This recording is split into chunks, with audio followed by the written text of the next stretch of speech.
लखनऊ में बहुत सी इमारतें तामीर की गई हैं जो असल में आरामगाहों और खुशगवार मकसदों के लिए बनाई गई थी, मगर फिर उनका इस्तेमाल सरकारी दफ्तरों और अदालतों के लिए होने लगा। ऐसी इमारतें जो आरामगाहों और खुशगवार मकसदों के लिए बनाई गई थीं, उन्हें कामयाबी और सहूलियत से उन जगहों में तब्दील नहीं किया जा सकता जहां बाकायदा कोर्ट कचहरी का निज़ाम कायम हो सकता। गैर मुनासिब इमारतों में गैर मुतासिर तरीके से अदालती निज़ाम बस चलाया जा रहा था। आखिरकार अवध में यह फैसला हुआ कि अब अदालत को एक ऐसी इमारत में मुंतकिल किया जाए जो खास उसी मकसद से बनी हो और अदालती जजों के लिए एक अलग रिहाइश भी रखी जाए। जब 1897 के कहत के बाद जब नए मंसूबे बनना शुरू हुए तो सर एंथनी मैकडोनाल्ड, जो उस वक्त लेफ्टिनेंट गवर्नर थे, उन्होंने इस बात की ख्वाहिश जाहिर की कि जुडिशियल कमिश्नर, जज और मुंसिफों की अदालत के लिए नई जगह बनाई जाए। आखिरकार जुलाई में होने वाली कॉन्फ्रेंस में मंसूबे तय पाए गए।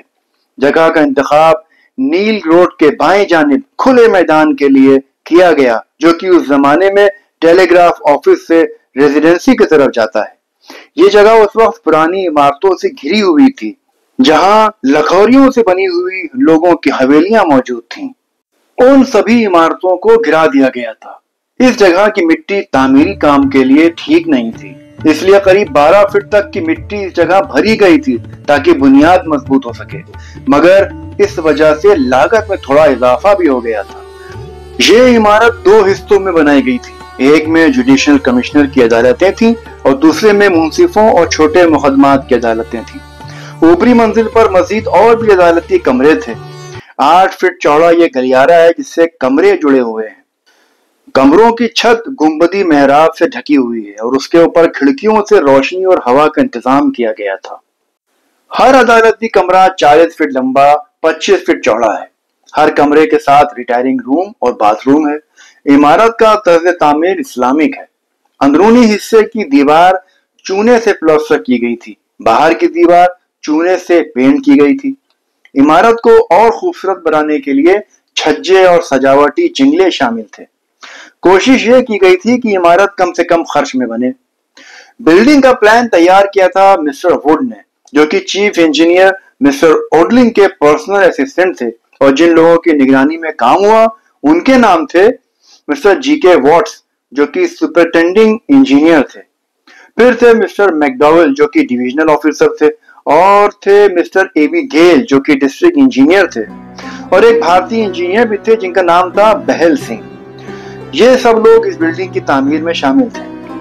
अब आपको इस बिल्डिंग की संग बुनियाद की तकरीब यानी laying of the foundation stone ceremony के बारे में बताता हूँ कि उस दिन क्या क्या हुआ था और कौन कौन आया था। इस नई इमारत की संग बुनियाद की सेरेमनी 31 मार्च 1900 को सैटरडे यानी हफ्ते के दिन दोपहर में lieutenant governor sir AP McDonald की मौजूदगी में हुई थी। उस जगह के अंदर जहां पत्थर रखा जाना था, वहां पर जिले के इंजीनियर मिस्टर गेल ने एक बड़ी खुश्क बोतल दफन करी थी, जिसके अंदर इंडियन डेली टेलीग्राफ अखबार की एक नकल यानी कॉपी और रुपयों से नीचे तक के तमाम हिंदुस्तानी सिक्के रखे थे। उसके बाद लेफ्टिनेंट गवर्नर ने एक चांदी की रंगदार करनी या ट्रॉवल उठाई, जिस पर लिखा था, यह चांदी की करनी इज्जत माप sir AP McDonald GCSI lieutenant governor और चीफ कमिश्नर को पेश की गई 31 मार्च 1900 ईस्वी के मौके पर, जब उन्होंने अदालती कमिश्नरों की अदालत कोर्ट ऑफ अवध की बुनियाद का पत्थर रखा। फिर लेफ्टिनेंट गवर्नर ने करनी से गारा फैलाया और पत्थर को बखूबी और मजबूती से नस्ब किया।